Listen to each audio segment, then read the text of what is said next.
European colonies. It upholds the significance of all Indigenous peoples who live and continue to live in this place we love. In the days and weeks and months and years ahead, we have many opportunities to move forward in reflection, action, and reconciliation with Indigenous communities as we seek ways to heal with hearts and minds together. And I'll just ask everyone to take a short moment of a reflection on some gratitude at the moment.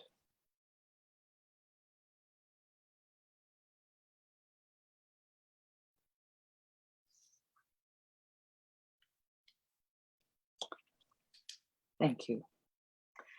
So welcome to the second Teacher Tales on Tuesday. My name is Jan Bewley, and I'm incredibly fortunate to offer classes in literacy and drama education at MUN's Faculty of Education.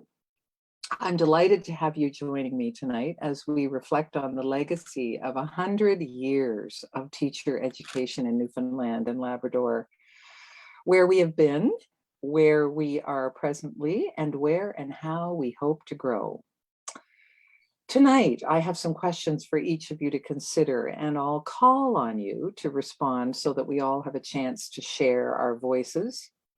The Teacher Tales on Tuesday are also being recorded, and there are people tuning into the conversation right now across the land. So let's get started.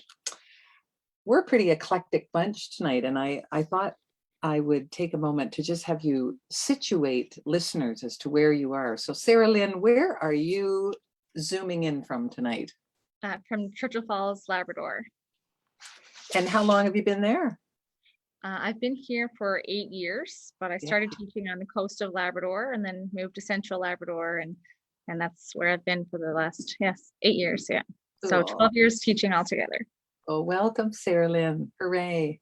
And John Ackerman, where are you calling in from tonight? I'm calling in from La Crete, Alberta. It's about 2 hours south of Northwest Territories border.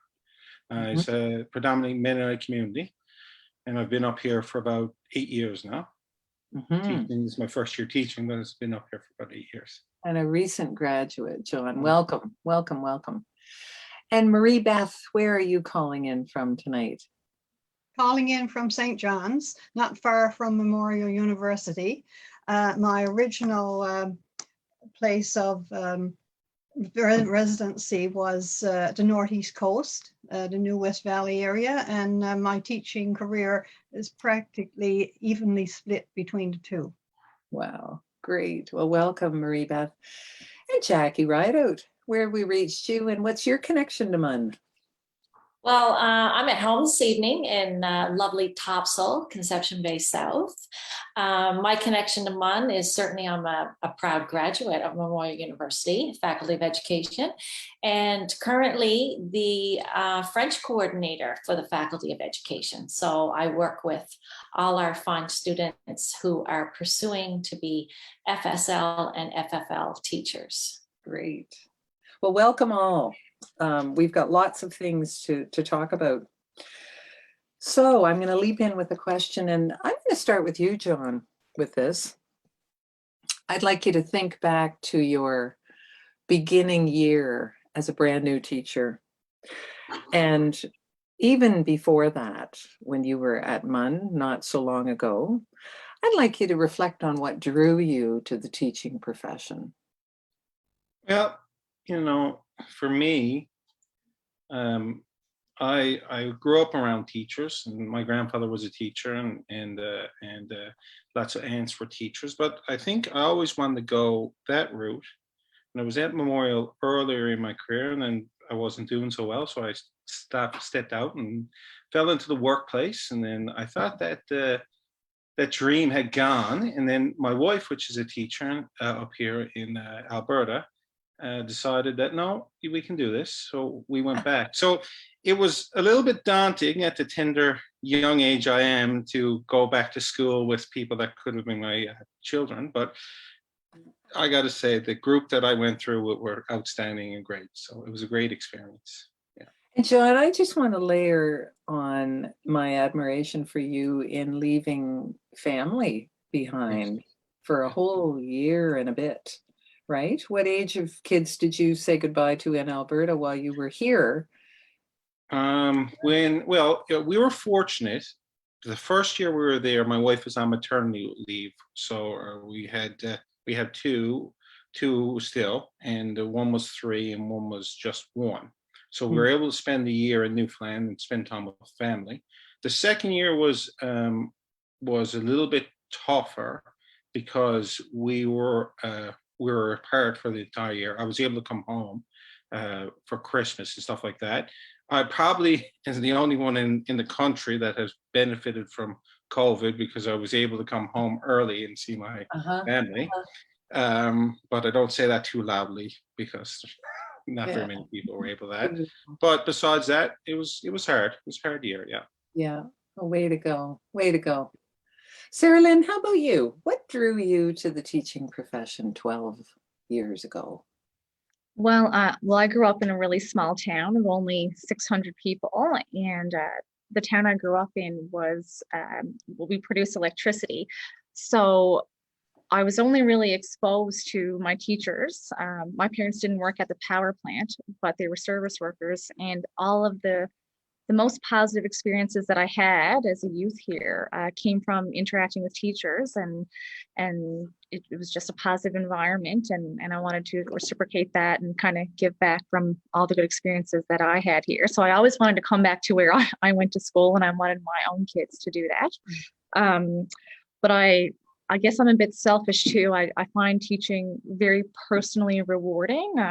When I go home at the end of the day, just knowing that I had an impact on one kid's learning, give myself a pat on the back, like I did something very productive today. So yeah, so for some selfish reasons, I guess. Yeah, I'd agree with you, Sarah Lynn. The personal rewards are pretty incredible. Yeah. Jackie, how about you? What drew you to teaching? How many years ago, Jackie? Oh, a long time now, Jan. You're allowed to lie. You can lie. You can tell a pack of lies tonight. No, I'm not going to lie. Well, I'm a retired teacher. So I've spent 31 years as an educator, and I'm still an educator back in the Faculty of Education. And this semester, I'm so delighted to actually be teaching again. So I always tell everybody, my friends and my family, I don't know how to do anything else. I'm just a teacher. And my husband will always say to me, stop using your teacher voice. I've never ever wanted to be anything else. And I can remember my mom telling the story about my dad, because I'd be down in the basement, and I grew up in Labrador too, in Goose Bay. My dad was on the military base there. And I'd be in the basement, and I'd have my dog and my dolls and stuffed animals. They were all lined up, and I got a chalkboard for Christmas, and I was teaching them, and they were listening. And I can remember my mom saying, Dad would come up and he'd say, you think she's okay? So I guess right from the beginning, I was headed to be a teacher, never look back, and love it. And I keep telling the students this year, you've chosen the best career in the whole entire world, right? Yeah, I agree, Jackie. And Marie Beth, how about you? What drew you to this profession? Well, in high school, I actually was interested in both journalism and psychiatry. But in small town Newfoundland, of course, in the 60s, and I will go back to there weren't an awful lot of various careers to choose from. Teaching, nursing, RCMP, and so on would be the most that you would be involved with. So in my case, I was an Anglican, but educated in United Church schools. And in these days, of course, Latin was the key foreign language in schools. For Anglican schools, but from the United Church schools, French had been the foreign language for quite a long time. So that put me in a sort of an enviable position, I suppose, coming out. And I did go out and do 1 year after 3 years completed at Memorial. And I was in high demand with the Anglican school boards, of course, because I could teach French. And not an awful lot of teachers were doing that. There could do that at that time. Huh. So you had a little niche. Yes, Oh, exactly. yeah. Yeah. Neat, neat. Mhm. Wonderful. Well, thanks for leaping in with that. My second question might require you to think a little bit, and I don't want to rush here. I'd like you to think back to a student, pinpoint a particular child or learning incident that taught you a whole lot about humanity or about life in general. If there was a child or a learning incident that happened in a classroom, it might have been a school-wide event, it might have been a guest speaker that is still resonating in your heart and your mind. And I'm going to start with Jackie on this. If you're ready, Jackie, are you? Well, I could pick, when you're asking that question, I can see like probably 3 or 4 faces, pop into my head. But I'm going to pick one student, a grade 8 student. When I went to a new school, actually, when we moved into the city, when my daughter was 4, because I wanted her to go into early French immersion. Mm-hmm. And I had been offered a job at a high school and one at a junior high school. And I picked the junior high school because that's where my heart and soul is, with intermediate students. And people were like, why? Oh my God, high school is so much easier. So being the new teacher in the school, I got the hard classes of grade 8 core French, the 8-3s, give it to the new teacher. And in that class of 33, I think I had 22 boys, and they were a difficult, challenging group. And there was one in particular who was kind of he was the leader, and whatever he did, well, the class followed. And we connected. We made a really good connection. He was very much into music. And I tried to, reach him through his music, and let him do what he wanted to do for a little bit in order to do what I wanted him to do. So he kind of said, oh, yeah, okay. So I incorporated that. And they turned out to be my favorite class of all time. But him in particular, I had organized a trip to take them to the Quebec Winter Carnival. And I got buzzed to the office at lunchtime while I was on duty. And the secretary said, you need to come down. There's a parent. And I said, well, I'm on duty. So can you take a message? She said, no, you have to come down. So I said, oh dear, something is, So down I go, and it's his father. And he said, Miss Rideout, I have the check, he said, for the deposit for the Quebec trip. I said, oh, it's okay. I said, you can just give it to the secretary. That's fine. He said, no, I have to give it to you. And I said, oh, okay. He said, I have never come to school since my child has been in school to give money for him to do or be involved in anything. And he said, so I have to give this check to you. Wow. Because he said, you don't understand. He said, the importance of it. And I said, oh, wow. I said, well, I'll greatly take it. And it was a student who you would never think that would want to go to Quebec. And he went, and he got homesick. He had such a great time. I taught him again the next year. He went on to high school. He always keeps in touch with me. He's a chef now. Wow. But yeah, so he is probably one of the kids that I will never forget. Yeah. And taught you about the importance of connection. he taught me, I learned so much from him than I think he taught me way more than I taught him in grade 8 core French. Wow. But yeah, it Beautiful. was a fantastic experience. That's a beautiful story, Jackie. Thanks. Let's go to John. Can you pinpoint a child this year, John, who's impacted you or somewhere along the line? Probably not one, probably the collective, to be honest with you. I'm really involved with and interested in how people learn and how more values come through and teachable moments. And we do a lot of that in the classroom, and they just come organically and naturally. Discussions about values and stuff like that. Being in a predominantly Mennonite community, they do have some high values and they're great people. But sometimes there's differences that we talk about, and it's okay to be different. It's okay to be a bit different about things, and they're good people, and there's good people all around. But I am enjoying, from my perspective, learning more about what's going on than I'm probably taking away more this year than the kids are getting from me, to be quite honest with you. Yeah. And it's fabulous on learning of the educational standpoint and learning about the social emotional issues that go on and just how to communicate, which is fabulous. Lovely. Lovely. Thanks, John. Sarah Lynn, over to you.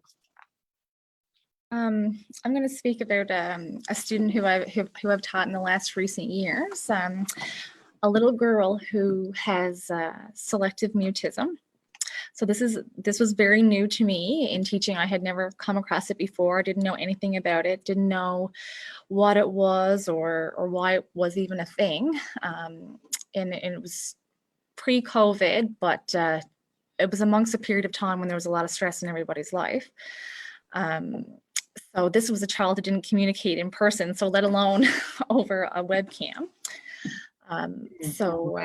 She had been at this school since she was in kindergarten and had never spoke. She was actually in my daughter's class. My daughter interacted with her and played with her, but never completed a reading assessment or any kind of speaking outcomes, nothing. So just, always mute. And a lot of teachers had come to the impression that she was stubborn, or it was behavioral. She was choosing this, and not so much had written her off, but weren't willing to invest the time that it would take to kind of research this and find out, how can we help this child? What's going on? So when she came to me, she didn't talk. She didn't, had no interest in wanting to speak or do anything extra. I had reached out to her family and doing a lot of research on the side, interacting with the guidance counselor, things like that. The family were kind of, they didn't agree that they thought it was anything related to anxiety, and didn't want her to receive any help or disclose anything. They just thought same thing. She was choosing this, and it was kind of like her acting out because she didn't want to go to school or what have you. So it took a lot of extra work, a lot of extra time, and I started bringing her mom in with her after school. And it was something that we needed to do. Because I was fearful she'd go to the next grade and the teacher would say, well, I have nothing, I have no file, I have nothing to report. And I was sick of seeing unable to assess. And I just thought there's got to be one way that we can get something from this child. If she moves and leaves this school, it's going to look bad on us if we have nothing to provide. So every Tuesday, her mom and her older brother would come in with her, and she would speak to me, she would read to me, and inside I was like, oh my God, she's actually speaking. And while I was like freaking out inside because I had never heard her voice, I was trying to stay calm and try to get some assessment out of her. But eventually she did open up a little bit, never to any teachers that she's had afterwards, but every time I run into her mom, she'll say, thank you so much for investing that extra time. And they had no idea. She actually was diagnosed with anxiety afterwards and received some help, but they really had no idea because the parents weren't able to see how she was interacting at school. At home she was fine, they had no idea, right? So that yeah, that's still impacting me now. Just actually had a meeting recently because she was a former student. So. Mm, how beautiful that is. Wow. Marie Beth, over to you. Yes, okay, I'll just make a comment on the selective mute thing as well. My husband, who taught a whole lifetime as well, he did come across a case like that in a city school years ago. But back to the idea of standout children, standout students. I was in high school, teaching high school nearly all my career. And as you say, I can think of back when I was in my 20s, of course, and in a new school, very young, and having a French club, having a drama club with another student, with another teacher there. And it was a few students in particular who really stood out because they were so enthused to have something like this going on in a rural community. And I know that we took them into Gander, for instance, and interacted with a drama club in there. And then some of the teachers and students came back. In my private tutoring that I've done for a number of years as well, I remember one student that I taught really from grade 6 to grade 11, year after year. There's another student that with a very supportive family as well. And I taught her like high school French. And then even when she went in university, I tutored her with her courses there. So these are students that stand out. Yes. And they still make you smile. I can see that. And still in Lovely. contact with some of them, Yeah. yes. Beautiful. As you were talking, I was thinking, and I don't usually share stories not like this, but I feel compelled to tell you about a little girl I taught in grade 3 who's named Alicia, and her younger sister, Sarah, was in kindergarten. I taught grade 3 for 22 years, and Alicia's little sister, Sarah, was born with her 2 fingers fused together like that. So at lunchtime, Alicia would go over to the kindergarten room and open up Sarah's Del Monte fruit cup because she couldn't get her fingers in it to pull it. And she was kind of a funny little cricket. She didn't want to be seen not being able to do it. And her sister sort of pulled it a little bit, and then she pulled it the rest of the way. And I happened to say to Alicia one day, why don't you write to the Del Monte Fruit Cup Company in Toronto and tell them about Sarah, and tell them that it's hard for her to open up that fruit cup thing. And do you know, I like to think this, the Del Monte Fruit Cup Company came to Halifax to visit the school. They were on a business trip anyway, so they came, these big executive guys. And they promised Alicia that they promised her that her letter had made a difference. And to this day, if you buy Del Monte fruit cups, the pull tab's a little wider and it's much easier to pull up for little kids. And I like to think that that child made a difference to the world. Kids can make a difference, right?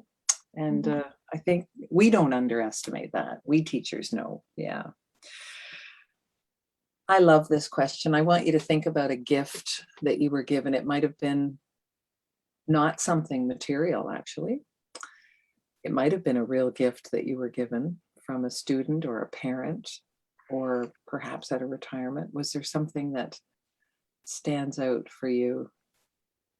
Or anything you've given, John, as a parent, as a gift to a teacher? I'm going to start with Sarah Lynn on this one. Okay. A gift I've received. Oh my gosh.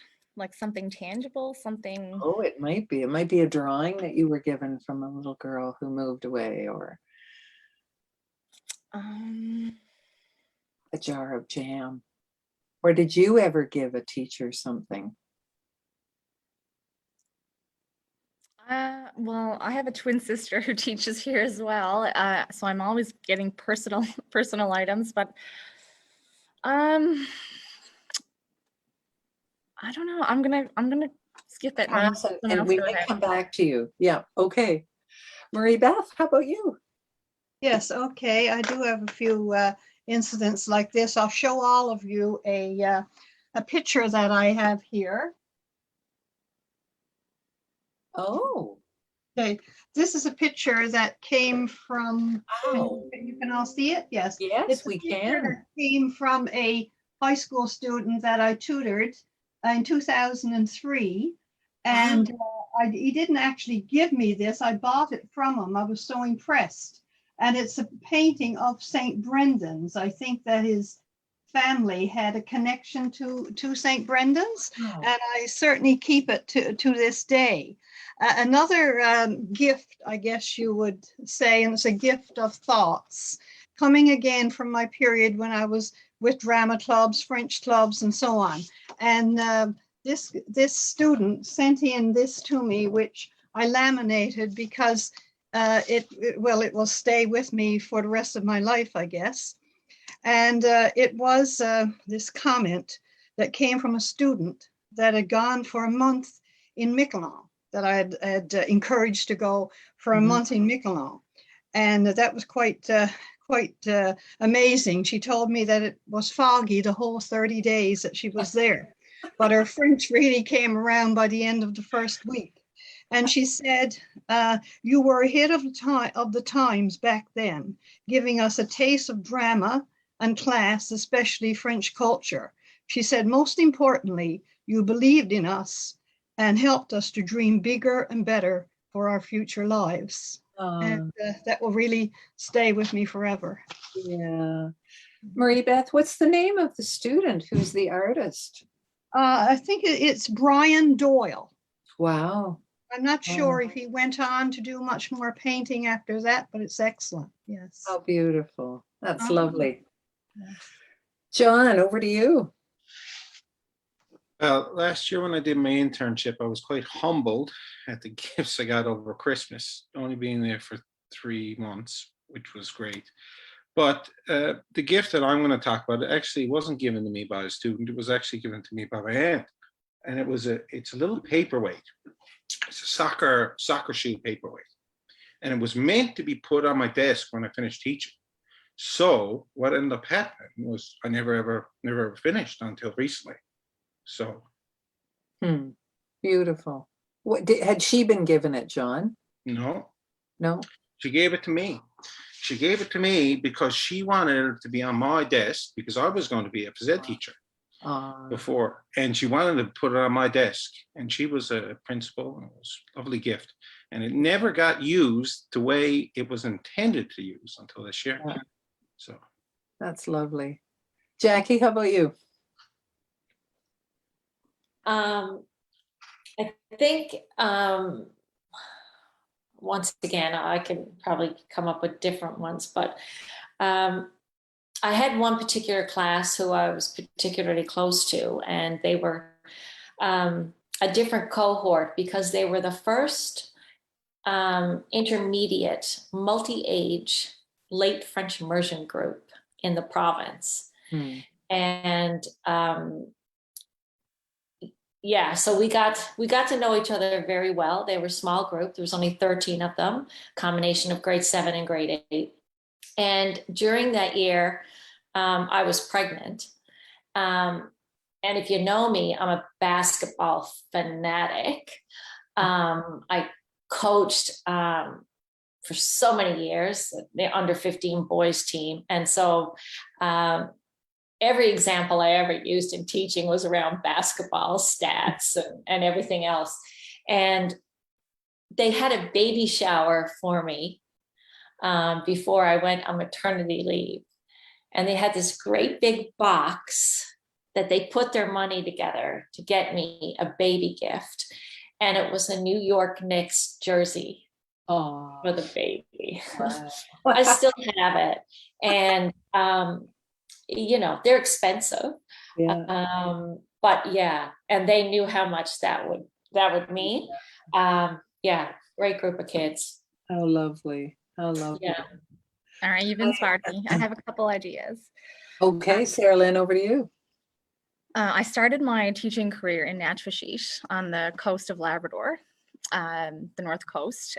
So I think I was 23 years old, heading up there with a couple friends who I graduated with, and very, very green. Didn't really know a whole lot about Innu culture, but it was a really good experience. So myself and two other teachers, we lived together, and we lived in teacher housing right across from the school, so kids would visit pretty frequently.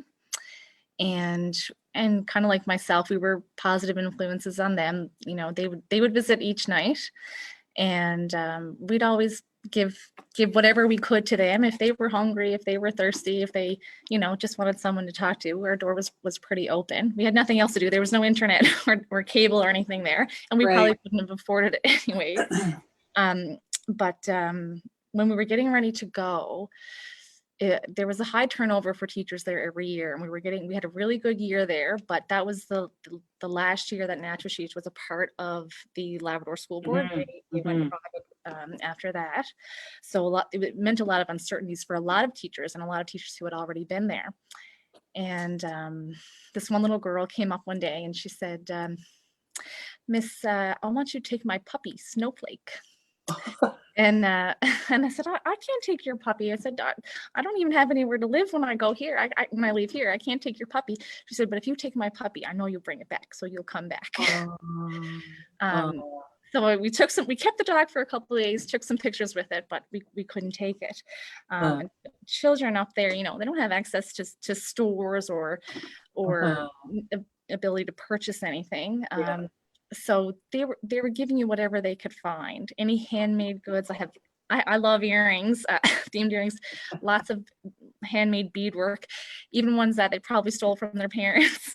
But with the kindest of hearts and the best of intentions. So gifts that weren't supposed to be for me, but it was the thought behind it that mattered. That's lovely. I come from a family of 5, and my mother on the last day of June always sent each one of us with a little pot of jam, and we all had to give jam to our teachers for the summer. It was kind of a tradition. My next question is around some advice that you would offer to teacher candidates who are graduating in the next year. What advice would you give to a brand new teacher? Jackie? Connect. Mm-hmm. Make connections. It's way more important than the learning outcomes. Mm-hmm. It's way more important than the textbook. We've already had this conversation in my course before they went out to their observation block. But connections with children and genuine connections. Mm-hmm. Find out what makes them tick. Find out what they're interested in. Let them know you care about them, because if you don't, they're smart people. Mm-hmm. But if they know you care about them, they will do almost anything to achieve. So connect. Beautiful. John, the newest of the new. What advice would you give to a teacher who's graduating this year? I gotta agree with that. That, to me, knowing the people and letting them know you is key. I've done a lot of coaching throughout the years, and the job that I've done, I know how good a quality I've done, is if in 15 years they're willing to come up as an adult and talk to you, and genuinely talk to you. Not that you want them they'll hunt you down to talk to you. Then you've done a good job at being a good person to someone, right? Mm-hmm. But knowing the people is the key, because if they don't buy in, if they don't believe that you care about them, they're not going to do the schoolwork. Mm-hmm. Thanks, John. Sarah Lynn, what advice would you give? Well, I'm mentoring a new teacher this year, a grade 2 teacher. So I've only taught primary, with the exception of art many years ago. And I agree with what you both said, that connections are very important, getting to know your students. But in the last couple of years, there's been a big push on the universal design for learning. And, it's kind of taking kids out of boxes and focusing more on the way that they learn, and not focusing on what they can do, more on what they can do, and finding a way This new teacher was very, very curriculum focused, very outcome focused, and rightfully so. You know, he's here, he's got a job to do, first time getting paid, and wants to do well. But it's okay to ask for help and support if you need it, especially dealing with parents and communicating at home. And focus on routines. Don't think you can just jump in and start with the academics. It might take a month, it might take 2 months, but unless you have those connections and those routines, and you're comfortable, then start. Mm-hmm. Mm-hmm. Nice. That's beautifully said, Sarah Lynn. Yeah. Marie Beth, how about you? I think I would tell people to go and think outside the box, and especially get a pan-Canadian perspective. I've been involved with the Encounters with Canada program, monitors that went for over 35, 40 years to the Terry Fox Center in Ottawa, and work with students all across the country. Of course, I have that pan-Canadian perspective as well, through Canadian Parents for French, and the amazing connections you can make with parents and students across the country. And for a couple of years as well, I worked with the Conseil Scolaire, with the French school board here in the province. So it was like the flip side of teaching. You weren't teaching French, you were teaching English to French students, French first language students. So as I say, go outside the box and think and get the wider perspective. Great. Thanks, Marie Beth. Oh, good. We have time for one more quick question. I would like you to think of times when you've been overwhelmed as a teacher. And we've all been there. And I wonder how you push on through those tough times. Maybe if you want to talk about when you feel overwhelmed as a teacher, or when you have felt overwhelmed, and what keeps you going. How do you navigate that river? And I'm going to start with John. Well, you know what? Being a first-year teacher and a bit of a mature, I guess, person in age, probably not mature in general, but in age mature, you get to the point that you got to do the job. And sometimes with my life, where I got a couple small kids and a wife, I'm trying to navigate it. And you're always trying to navigate it in a way that works best for your family, and you're doing justice to the position. So basically what I'm trying to say in a roundabout way is I'm trying to take care of myself as best as I can. Sometimes I don't do a good job of it, but I try to draw as much pleasure out of the work I do, and it kind of gives me a little bit of fuel, if that makes any sense. If I can pull something out of a day that's extremely tough, and and I can go home and I can relax for a little tiny bit before I start planning again, then it makes it a lot easier for the next day. If I look at the glass and think, oh, I didn't fill anything up today, then I go in the next day and I'm demoralized. So I try to always end with a little positive, right? So. Marie Beth, what challenged you, and how did you keep going? Well, again, if you were teaching English or math, for instance, these are subjects that students realize as part of their core curriculum, and it is much easier to teach these subjects. If you're doing something like religion or French in junior high in particular, before they have the option of deciding whether they're going to go on with it, it's quite difficult to motivate students. Large classes, large junior high classes, and again, a subject that is optional or will become optional. So that's probably the greatest challenge that I met. And how did you navigate that and turn it into a positive? Well, again, you have to try and dig deep and come up with something, probably draw something in from the outside world that they can relate to, rather than just the textbooks alone. Yeah, beautiful. Sarah Lynn, how about you? Um, I have 3 kids, and I live in a small town, and my husband and I we're active volunteers. So one thing that I struggle with a lot is work-life balance, Yeah. and I'm often overwhelmed. And as you guys know, teachers have trouble saying no. We don't say no. We're yes people. And I have to tell myself often, I need to, even tonight, I was like, oh my gosh, 2 of my kids have hockey. My son has piano lessons. I hadn't showered in 3 days. I should have said no. But I'm open for all opportunities. And as teachers, we want to learn and we want to have positive influences. And this was a great opportunity. So I have to say no more often. And I hate doing that, but your work-life balance, especially parents and new parents, I mean, it can be very exhausting, and I probably consume way too much coffee. But the last couple of years I've gotten better at like John said, taking care of myself, doing something for me, because if I'm taking care of myself, then I'm better to take care of others. So sometimes you have to say no. Yeah. I hate it, but you do have to. You really do. Thank you, Sarah. And I'm gonna poke something else in there. Yeah. While we still have time, you need to avoid toxicity, avoid negative people, be the positive person. Being around negativity or complainers, that can be overwhelming, and you don't want to take that home. You don't want that to seep in and affect you. Wise words. I'm glad you tucked that in. Yeah. Jackie, what Yeah, chat? I agree with that, Sarah Lynn. You hit the nail on the head there. Um, be the positive proton in the group. Absolutely.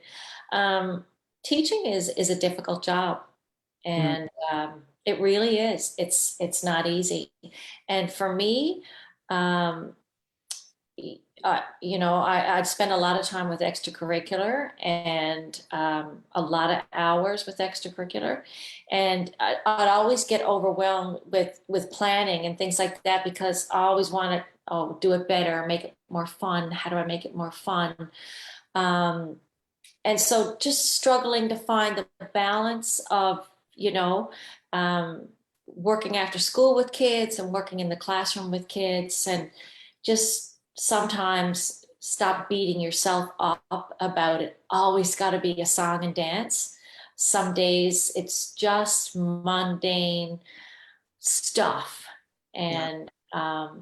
and that's okay, because that can be fun too, because it's about you and what you bring into the classroom. It always doesn't have to be this extraordinary thing. It's okay just to be you and teach some days. And yeah, so just finding that balance. And like Sarah said, we don't say no. We always want it to be better and whatnot. And I think that's common. That's a common characteristic amongst everybody who love what they do in education. Yeah. And that's the thing. Above my desk right here, I have 3 words, and they are nothing without joy. And I think about that every minute of my career. Nothing without joy. What a wonderful night this has been. I could talk to the 4 of you for hours. It's just been really fun. Um, I'm so grateful, and special thanks to Morris Berry, Craig Adams, and Angela Hunt, who do lots of behind the scene things. They're going to be churning this out and posting it for people that couldn't come tonight. We're happy that we've had listeners out there in the world. The next Teacher Tales on Tuesday event is at 8 o'clock on Tuesday, November the 30th. And we'll hope that some people will tune in. I am grateful, Sarah Lynn in Churchill Falls, John Ackerman way up there in Northern Alberta, Marie Beth in St. John's, and Jackie Rideout in CBS. I will bid you all good night. Thanks for being part of Tuesday Tales with Teachers. See you again soon. Bye. We- Bye. Thanks, everybody. Thank you. Bye.